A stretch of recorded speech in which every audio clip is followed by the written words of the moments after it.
I'm not here to try and get you to choose my stuff. I'm here to draw out of you what is your story.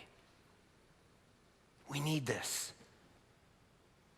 The research is a tool just to give us some of the bolstering some of us need, because some of us feel like we need more validation. That's good. Some of the research actually causes a shift once in a while in thinking.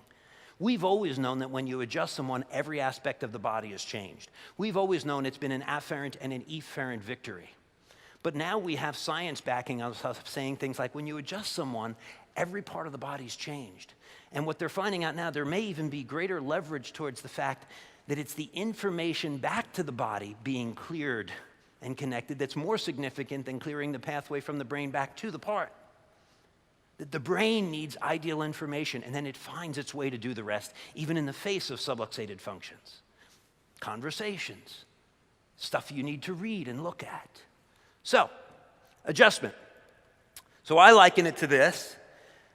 Should you be talking or not during your adjustment? Well, the majority of chiropractic techniques that birthed the chiropractic profession had to do with hands touching what? The spine.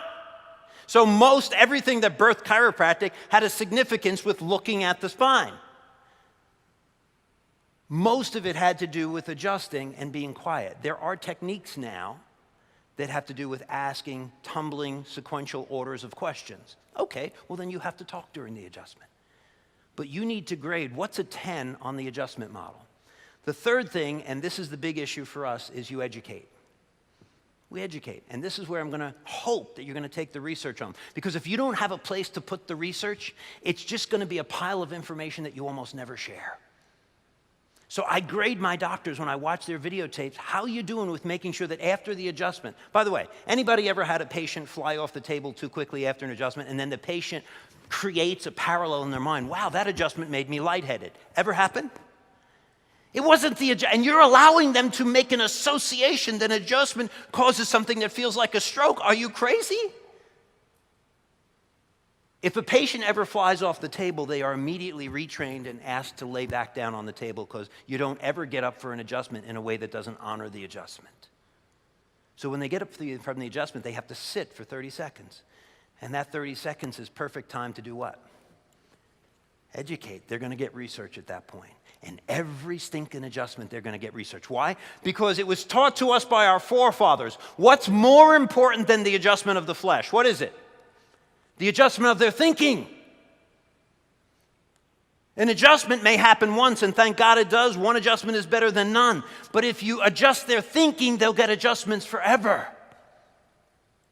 So the third part, the education, is key. And the last one is, how do you end? You always end on what?